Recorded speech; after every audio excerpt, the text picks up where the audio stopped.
Hello बच्चों। बेटा, आज की जो हमारी क्लास है उसमें हम लोग cash flow from investing activities पढ़ेंगे। पिछली क्लास में मैंने आपको cash flow from financing activities आपको पढ़ा दिया था। आज मैं आपको इन्वेस्टिंग एक्टिविटीज़ लेके चलूँगा। मैंने लास्ट क्लास में आपको एक बात बताई थी। मैंने ये कहा था कि जब भी कोई एक्टिविटीज़ पढ़ेंगे, क्योंकि उसकी एक्टिविटीज़ के लिए जैसे इन्वेस्टिंग, फाइनेंसिंग या ऑपरेटिंग की एक्टिविटीज़ है, उसके लिए जो इन्फॉर्मेशन हमारे सामने होगा वो होगा बैलेंस शीट।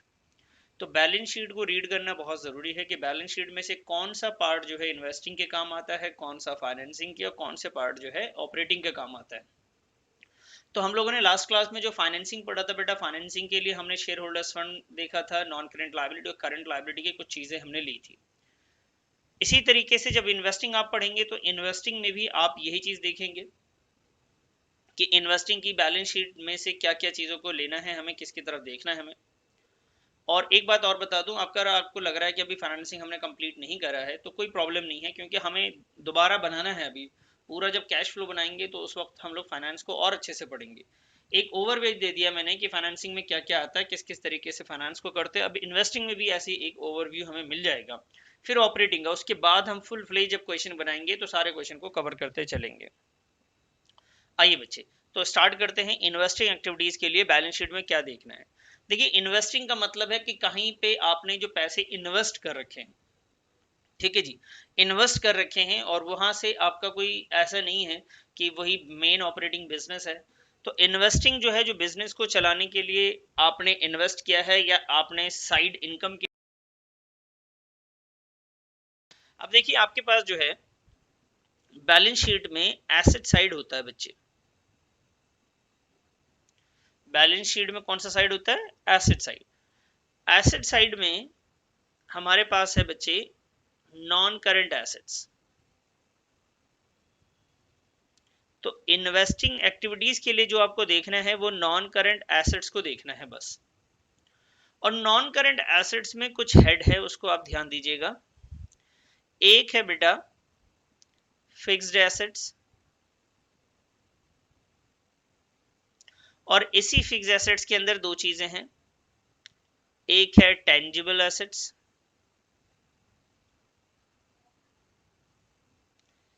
एक है बच्चे intangible assets.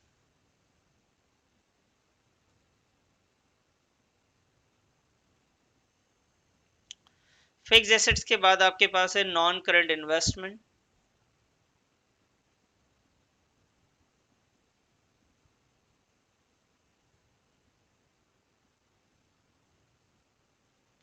Non current investment. Clear? तो एसेट्स में आपके पास नॉन करंट एसेट्स को देखना है, और नॉन करंट एसेट्स को जब आप देखेंगे तो इस बात का ख्याल रखना है कि नॉन करंट एसेट्स में हमारे पास है एक फिक्स एसेट्स है बेटा, एक है हमारे पास नॉन करंट एसेट्स। ठीक है सर। और इसको हमेशा देख के अंदाजा लगाना है कि क्या हुआ है, अब हमारे पास इनफ्लो है या आउटफ्लो है। तो मैं इसको थोड़ा और एक्सप्लेन करता हूँ। आपने टेंजिबल एसेट्स को थोड़ा सा देखेंगे, इनटेंजिबल को देखेंगे, नॉन करंट इन्वेस्टमेंट को। तो मैंने इसको तीन पार्ट में बांट दिया। एक हमने जो यहाँ पे आपको दिख रहा है, एक फिक्स एसेट्स है और नॉन करंट एसेट, दो पार्ट है। और फिक्स एसेट्स के दो पार्ट है, टेंजिबल इंटेंजिबल। मैंने क्या करा है, उसको किसी और तरीके से बांटा है। एक है बेटा टेंजिबल का, जैसे मैंने जो बांट रहा हूँ उसको ध्यान दीजिएगा, है यहीं से ले रहा हूँ मैं चीजों को, लेकिन तरीका थोड़ा सा अलग कर दे रहा हूँ। एक है टेंजिबल एसेट्स। ये टेंजिबल एसेट्स एक्सेप्ट लैंड है, मतलब इसमें वैसे टेंजिबल एसेट लैंड भी होता है, लेकिन हम लैंड को अलग रख रहे हैं। एग्जाम्पल के तौर पे मैं आपको यहाँ पे लिख रहा हूँ बिल्डिंग, प्लांट, फर्नीचर। आप यहाँ पे प्लांट एंड मशीनरी लिख लीजिए। कुछ ये एसेट्स हैं टेंजिबल के। लैंड भी टेंजिबल में आता है, लेकिन मैं उसको हटा रहा हूँ। सर आप उसे हटा क्यों रहे? बेटा मैं ना जो कैटेगरी बना रहा हूँ वो बना रहा हूँ कि टेंजिबल में जिस पे डेप्रिसिएशन लगता है और जिस पे डेप्रिसिएशन नहीं लगता। ठीक है जी। तो एक टेंजिबल की कैटेगरी हो गई। दूसरे आते हैं हम लोग इंटेंजिबल एसेट्स।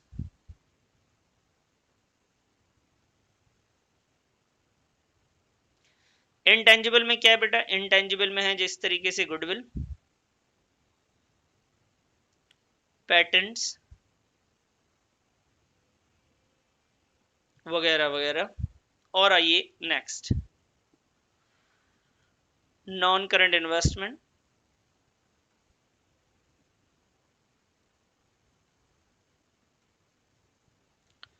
और आपको याद होगा मैंने यहां से लैंड को हटा दिया था, तो मैं लैंड को नीचे लिख रहा हूं, लैंड। तो आप सही से देखेंगे तो मैंने क्या करा, जितने भी एसेट्स थे उसको 4 पार्ट में बांट दिया। ठीक है जी, एक टेंजिबल है, पहले भी टेंजिबल ही होता था, फिर इनटेंजिबल है, उसके बाद नॉन करंट इन्वेस्टमेंट है, और क्या है, लैंड।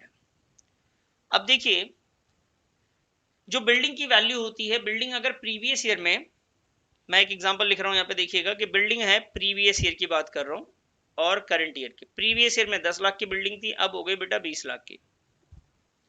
अगर बिल्डिंग 10 लाख की थी और अब 20 लाख की हो गई, इसका मतलब बिल्डिंग हमने परचेज किया होगा।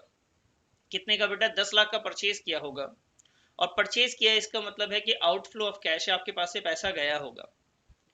प्लांट एंड मशीनरी की बात करते हैं, प्लांट एंड मशीनरी जो है आपके पास 20 लाख की थी, अब बचती है 18 लाख रुपए की। तो सर प्लांट एंड मशीनरी की वैल्यू कम हो गई, इसका मतलब सेल समझ ले। नहीं बेटा, सेल नहीं है, प्लांट एंड मशीनरी की वैल्यू अगर कम होती है तो डेप्रिसिएशन। सर ऐसा क्यों बेटा, जो हमने टेंजिबल एसेट्स अपने पास रखे होते हैं या इंटेंजिबल एसेट जो हमारे पास होता है, उसका मकसद होता है इस्तेमाल करना, ना कि हमें बेचने के मकसद से रखते हैं। अगर क्वेश्चन ने आपको खुद बताया है कि हमने प्लांट एंड मशीनरी को सोल्ड किया है, तो फिर तो कोई प्रॉब्लम नहीं है। अगर क्वेश्चन में ऐसी कोई इंफॉर्मेशन नहीं है, तो आप हमेशा ये मान के चलेंगे कि टेंजिबल एसेट्स अगर बढ़ रहा हो या इंटेंजिबल एसेट्स बढ़ रहा हो, तो आप ये मानेंगे कि हमने परचेज किया। लेकिन अगर कम हो रहा है तो आप उसको ये नहीं मान सकते कि सेल हुआ है। क्लियर है, हम वहां पे क्या मानेंगे, अगर इनटेंजिबल एसेट्स की वैल्यू इंक्रीज होती है तो बेटा इसका मतलब है परचेजेस, और ये आपको ये दिखाता है कि पैसा हमारे पास से गया। लेकिन सर अगर इनटेंजिबल एसेट्स की वैल्यू डिक्रीज हो जाए, एक मिनट, हाँ जी, अगर इनटेंजिबल एसेट्स की वैल्यू डिक्रीज हो जाए तो उसे आप मानेंगे डेप्रिसिएशन, टेंजिबल की सॉरी, क्या मानेंगे बेटा, डेप्रिसिएशन। और ये आपको दिखाता है नो फ्लो ऑफ कैश, कोई पैसा आया भी नहीं और कोई पैसा गया भी नहीं। इसी तरीके से आप इनटेंजिबल एसेट्स के बारे में सोचिए, अगर इसकी वैल्यू बढ़ जाए तो आप समझेंगे कि हमने परचेज किया है, और परचेज किया है इसका मतलब है कि आउटफ्लो हुआ है पैसे का।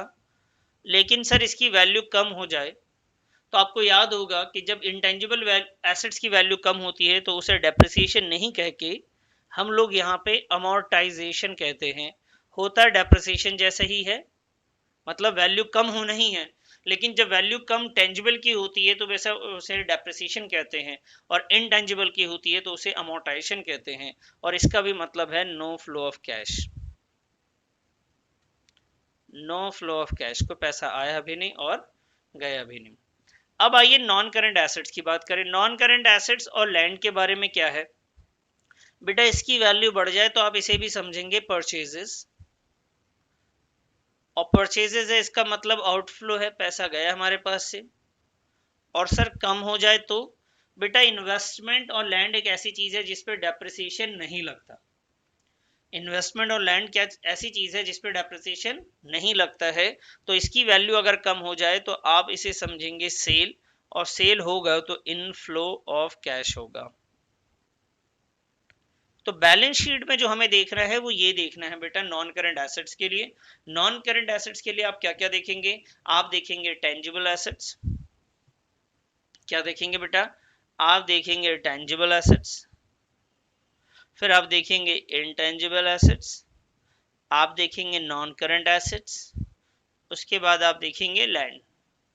क्लियर है जी, tangible assets, intangible asset, non current investment, और क्या देखेंगे हम लोग, लैंड देखेंगे। ओके सर, अगर इनकी वैल्यू इंक्रीज हो रही हो प्रीवियस ईयर के कंपैरिजन में करंट ईयर में, तो आप क्या समझेंगे, उसे समझेंगे सर हम लोग परचेजेस। अगर इंक्रीज हो जाए वैल्यू तो क्या मानेंगे बेटा, परचेजेस। इंटेंजिबल की इंक्रीज हो तो क्या मानेंगे, परचेजेस। नॉन करंट इन्वेस्टमेंट या लैंड की इंक्रीज हो जाए तो क्या मानेंगे आप? परचेजेस।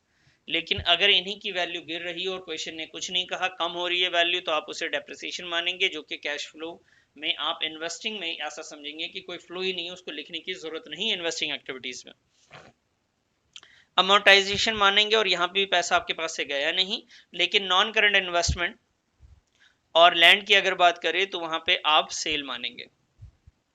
क्लियर है बेटा? एक बात का आपको ध्यान रखना है, आपको सिर्फ नॉन करंट एसेट देखना है, आपको करंट एसेट्स नहीं देखना। अगर करंट एसेट्स में कोई नॉन करंट एसेट्स में अगर कोई इन्वेस्टमेंट दिखता भी है तो हमारे किसी काम का नहीं है। समझ में आ गई बात? तो अगर मैं आपसे वापस से रिवाइज करवाऊं इस बात को, तो cash flow from investing activities के लिए आप बैलेंस शीट में जो इन्फॉर्मेशन होगी उसमें से आप किसकी तरफ जाएंगे? तो सबसे पहले हम जाएंगे नॉन करंट एसेट्स में। नॉन करंट एसेट्स में एक फिक्स एसेट्स होगा, tangible, intangible, non current investment.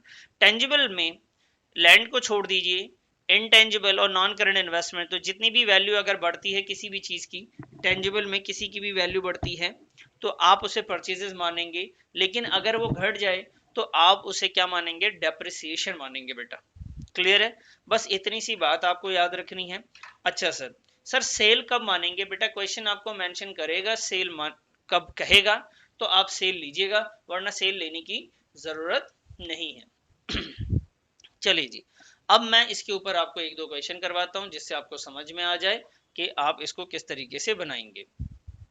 आइए स्टार्ट करते हैं क्वेश्चन। चलिए बेटा, ये देखिए आपके सामने 42 क्वेश्चन नंबर है। सर ये तो 43, बेटा इसकी बात नहीं कर रहा हूँ, ये ऊपर वाला जो है 42 है। तो 42 में हमने ये देखा था कि बैलेंस शीट के कौन से पार्ट को देखेंगे। तो मैंने आपको बताया था इन्वेस्टिंग एक्टिविटीज के लिए आप बैलेंस शीट में नॉन करंट एसेट्स वाले पार्ट को देखते हैं। नॉन करंट एसेट्स पे हम लोग आ गए हैं। नॉन करंट एसेट्स में दो पार्ट गिवन है, एक फिक्स एसेट्स का, एक नॉन करंट इन्वेस्टमेंट का। फिक्स एसेट्स में टेंजिबल गिवन है और नॉन करंट इन्वेस्टमेंट्स है। ठीक है सर, एक मिनट बेटा। तो फिक्स एसेट्स में क्या हमारे पास एक टेंजिबल है और नॉन करंट इन्वेस्टमेंट है। तो देखते हैं कि टेंजिबल की वैल्यू इंक्रीज हो रही है डिक्रीज। तो 1,17,000 से 2,74,000 हो गया। कितना हुआ बेटा? 1,17,000 से 2,74,000 हो गया। इसका मतलब इंक्रीज है। ये प्रीवियस ईयर की वैल्यू है बेटा, ये करंट ईयर की वैल्यू है। तो प्रीवियस ईयर के मुकाबले करंट ईयर की वैल्यू क्या हो चुकी है? इंक्रीज हो चुकी है। ठीक है सर, जब इंक्रीज होगा तो क्या मानेंगे? मैंने क्या लिखवाया आपको देख लीजिए एक बार कॉपी में, मैंने लिखवाया परचेज। और देखिए 55 से 68 हो गया इन्वेस्टमेंट, इसकी भी वैल्यू इंक्रीज हो गई, इसको क्या मानेंगे? परचेज। अच्छा सर, इसकी वैल्यू अगर डिक्रीज हो चुकी होती, टेंजिबल एसेट्स की वैल्यू अगर डिक्रीज होती, तो बेटा ये डेप्रिसिएशन था और इसको इन्वेस्टिंग एक्टिविटीज में लिखने की कोई जरूरत नहीं थी। वहीं पे नॉन करंट इन्वेस्टमेंट की बात करें, 55 से 68,000 हो गया। अगर 55 से 68,000 हो गया, इंक्रीज है ये, लेकिन अगर ये वैल्यू कम हो जाती तो क्या मानते बेटा? इसको हम लोग सेल मानते, डेप्रिसिएशन नहीं मानेंगे, क्योंकि इन्वेस्टमेंट के बारे में मैंने बताया है कि उस पर डेप्रिसिएशन नहीं लगाया जाता है। तो चलिए आइए मैं लिख के दिखाता हूं आपको क्वेश्चन नंबर 42 को कैसे आप सॉल्व करेंगे। तो यहाँ पे ध्यान दीजिएगा, ये लीजिए जी 42। सबसे पहले हमने जो tangible assets, fix assets purchase किया वो लिखते हैं। यहाँ लिखेंगे बेटा purchases, purchases of tangible assets। 1,17,000 से 2,74,000 हो गया है।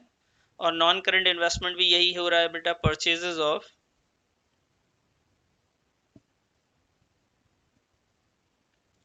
नॉन करंट इन्वेस्टमेंट, ये भी परचेज हुआ है बेटा, ये भी परचेज है। चलो जी, परचेजेस की वैल्यू मालूम कर लें जरा। हाँ जी, 1,57,000 और 30,000 आ गया, इसको टोटल करेंगे तो 1,70,000 आएगा और ये माइनस में आएगा। तो आप यहाँ पे क्या लिखेंगे? आप लिखेंगे cash used in investing activities. मैंने आपको बताया भी था इस बारे में कि जब भी माइनस में आंसर आए तो नेट कैश यूज्ड आप नेट लिख लें या कैश यूज लिख दे चलेगा। Net cash used in investing activities, और प्लस में आंसर आ जाए तो हम लोग लिखते थे net cash flow from investing activities लिखेंगे। ठीक है सर, 42 हम लोगों ने कर लिया। चलिए अब इसी तरीके से हम लोग आते हैं, अब 43 पे आते हैं बेटा। 43 देख लेते हैं कि 43 में भी क्या है। चलिए देखिए बेटा 43 को जरा, ये मैंने आपके सामने 43 रख दिया है। 43 को अगर देखते हैं तो बैलेंस शीट एक लंबी चौड़ी बैलेंस शीट है यहाँ से यहाँ तक की, जिसमें नोट्स टू अकाउंट्स वगैरह भी है, लेकिन हमारे काम का नहीं। हमारे काम की चीज क्या है, सिर्फ नॉन करंट एसेट्स हमारे काम की चीज है। नॉन करंट एसेट्स में एक ही इंफॉर्मेशन है, वो भी है फिक्स एसेट्स की, और उसके अलावा कोई दूसरी इंफॉर्मेशन हमारे पास नहीं है। फिक्स एसेट्स, फिक्स एसेट्स को अगर आप देखते हैं तो उसमें है नोट नंबर 2। तो नोट नंबर 2 के लिए आपको नोट नंबर 2 पे जाना पड़ेगा, जो कि नीचे है। इसमें फिक्स एसेट्स में दो फिक्स एसेट्स है, एक टेंजिबल है और एक इनटेंजिबल का है। टेंजिबल में है प्लांट, इनटेंजिबल में है गुडविल। तो प्लांट की वैल्यू अगर आप देख रहे हैं प्रीवियस ईयर के मुकाबले, 2016 था प्रीवियस ईयर में 172 था, अब 2017 है 2,96,000 है। तो 1,72,000 से 2,96,000 हो गया, इसका मतलब ये इंक्रीज हुआ है। इंक्रीज होना मतलब है कि परचेज किया होगा हमने। और वहीं पे गुडविल की देखिए तो आप 60,000 से 45 हो गया। अगर इसकी वैल्यू कम हो रही है तो 15,000 से इसकी वैल्यू कम हो गई। और अगर 15,000 से वैल्यू कम हो रही है, क्योंकि मैंने आपको बोला था इंटेंजिबल एसेट्स की या टेंजिबल एसेट्स की अगर वैल्यू कम होती है तो उसमें एक में डेप्रिसिएशन एक में अमोर्टाइजेशन लिखते हैं, और ये डेप्रिसिएशन अमोर्टाइजेशन दोनों को दोनों इन्वेस्टिंग एक्टिविटीज का पार्ट नहीं है। ठीक है, क्योंकि उसमें नो फ्लो ऑफ कैश है बेटा, इसलिए यहाँ पे नहीं आता। 43 में सिर्फ एक ही चीज बचती है, वो है प्लांट। प्लांट की वैल्यू भी इंक्रीज हो रही थी, तो मैं यहाँ पे लिखूंगा परचेजेस ऑफ प्लांट, और 172 से 2,96,000 हो चुका है। 172 से 2,96,000 है, यानी 4 2 एंड 1,24,000 कितना है जी, 1,24,000। और ये परचेज क्या है, तो ये आंसर किस में आना चाहिए, माइनस में। यहाँ पे भी लिखा 1,24,000 माइनस में, और यहाँ हमने लिख दिया जी net cash used in investing activities. ये हो गया जी 43। सर अब कोई और, लो जी 44 भी कर लेते हैं। आइए बेटा 44 में आपको दिखा दूं। ठीक है, हम अभी विदाउट एडजस्टमेंट्स वाली सारी चीजें कर रहे हैं। ये आपके सामने है बेटा 44 क्वेश्चन नंबर। आपके बुक में अलग होगा तो मैच कर लीजिएगा कौन से क्वेश्चन से है। अच्छा जी, हमें 44 में भी बैलेंस शीट में जाना है। बैलेंस शीट में क्या देखना है बेटा, नॉन करंट एसेट्स देखना है। बैलेंस शीट में आप आ जाइए, नॉन करंट एसेट्स में क्या है आपके सामने, टेंजिबल एसेट्स है। इसमें भी नोट नंबर 3 गिवन है, तो नोट नंबर 3 में चलते हैं। नोट नंबर 3 3 1 2 3 ये रहा फिक्स एसेट्स। नोट नंबर 3 में देखिए फिक्स एसेट्स है। फिक्स एसेट्स में क्या है बेटा, टेंजिबल एसेट्स है। अब टेंजिबल एसेट्स का नेम नहीं है, लेकिन लैंड तो हो नहीं सकता क्योंकि उस पर डेप्रिसिएशन लगता नहीं, तो इसके अलावा जो भी होगा हो सकता है, कोई प्रॉब्लम नहीं उससे।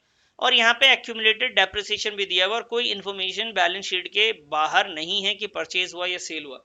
अगर परचेज सेल बैलेंस शीट के बाहर है तो उसका अकाउंट एक बनाया जाता है, उसके बाद हम पता करते हैं इनफ्लो और आउटफ्लो कितना है। यहाँ पे ऐसी कोई प्रॉब्लम है नहीं, तो डायरेक्ट आप देखेंगे जब भी एक्यूमुलेटेड डेप्रिसिएशन और फिक्स्ड एसेट्स की अलग वैल्यू गिवन है और कोई भी सेल और परचेज की कोई इन्फॉर्मेशन एडिशनल इन्फॉर्मेशन में नहीं है, तो आप क्या करेंगे, डायरेक्ट इस वैल्यू को देखिएगा, इसको आप नहीं लेंगे बेटा। इसको 2,20,000 और 3,75,000 को कंपेयर करिए। जो टेंजिबल एसेट्स की वैल्यू है, पहले था 2,20,000, अब हो गया 3,75,000। तो इसमें कंपेयर करके आप पता करिए भाई कितने की वैल्यू इंक्रीज हुई है। तो 220 और 5, तो ये आप कह सकते हैं 55। 1,55,000 का इंक्रीज है टेंजिबल एसेट्स में।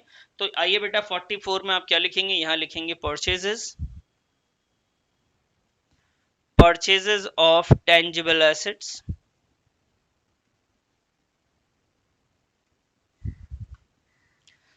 purchases of tangible assets 1,55,000 minus में,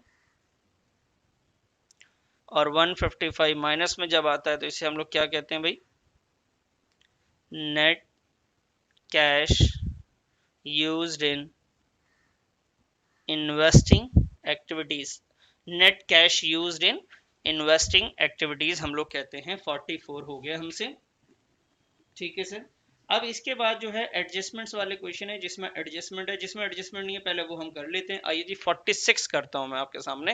मैं आपको 46 दिखाता हूं बेटा एक बार, ये लीजिए जी 46, ठीक है सर। हाँ सर, 46 में भी आप देखिए पूरी बैलेंस शीट है, यहाँ से यहाँ तक की बैलेंस शीट है। और इस बैलेंस शीट में हमें क्या मतलब है, इक्विटी, शेयर होल्डर्स, इन सब से नहीं मतलब है बेटा। हमारा जो काम है वो किससे है, नॉन करंट एसेट से है। नॉन करंट एसेट्स में दो पार्ट है, एक फिक्स एसेट्स है और दूसरा नॉन करंट इन्वेस्टमेंट है। ओके सर, फिक्स एसेट्स में टेंजिबल एसेट्स है, टेंजिबल एसेट्स के आगे कोई नोट नंबर नहीं गिवन है, सीधा 560 से 850 हो रहा है। इसका मतलब यहाँ पे भी इंक्रीज आपको दिख रहा होगा, ठीक है जी, यहाँ पे भी इंक्रीज है। उसके बाद आते हैं नॉन करंट इन्वेस्टमेंट, 160 से 232, यहाँ पे भी इंक्रीज है। सर एक बात और दिमाग में आ रही है, मैंने देखा है कि यहाँ पे भी करंट इन्वेस्टमेंट है। मैं आपको बार बार कह रहा हूँ कि इन्वेस्टिंग एक्टिविटीज के लिए आपको बैलेंस शीट का किसी और पार्ट में नहीं जाना है। इन्वेस्टिंग एक्टिविटीज सिर्फ आपको नॉन करंट एसेट्स में ही मिलता है और वहीं पे ध्यान देना है आपको। समझ में आई बात बेटा? ओके सर, समझ में आ गया है तो प्लीज इसे करके दिखाएं। लीजिए बेटा, मैं इसको करके आपको दिखा देता हूँ। आइए जी, 44 के बाद था ये 46, 45 मैंने अभी नहीं करवाया, उसमें एडजस्टमेंट है तो उसके लिए अकाउंट वगैरह बनाना पड़ेगा। अभी अकाउंट बनाना मैंने आपको सिखाया नहीं है। तो टेंजिबल एसेट्स पे आते हैं पहले। तो टेंजिबल एसेट्स की वैल्यू बढ़ रही थी बेटा, 560 से 850 हो गया था। तो यहां लिखते हैं purchases, purchases of tangible assets, purchases of tangible assets 560 से 850 होना।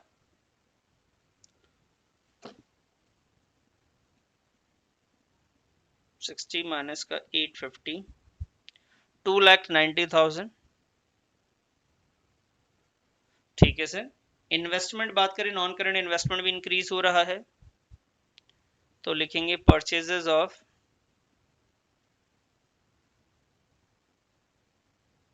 Non current investments. Purchases of non current investment 160 से 232 यानी 162 हो गया। 160 से 232 यानी 72,000, सॉरी 72,000 बेटा, है ना। 72,000 जो है इसकी वैल्यू इंक्रीज हुई है, वो उसको भी हम परचेजेस कहेंगे और इसको ऐड कर देंगे अगर, प्लस 290, तो ये हो जाता है बेटा 362, 3,62,000 माइनस में ही आएगा। यहाँ लिखेंगे cash used in investing, cash used in investing activities. तो ये हमने 46 तक कर लिया है। उसके बाद मुझे आपको एडजस्टमेंट सिखाना पड़ेगा, और भी क्वेश्चन है, लेकिन पहले हम लोग इसमें एडजस्टमेंट सीख लेंगे कि एडजस्टमेंट्स में कोई इन्फॉर्मेशन हो तो कैसे होगा, तो उसके लिए हमें अकाउंट बनाना सीखना पड़ेगा। ठीक है जी, तो चलिए नेक्स्ट क्लास में हम लोग इसका अकाउंट बना लेते हैं। आप यहाँ तक कर लीजिए, पहले समझ लीजिए, चीज़ों को याद कर लीजिए।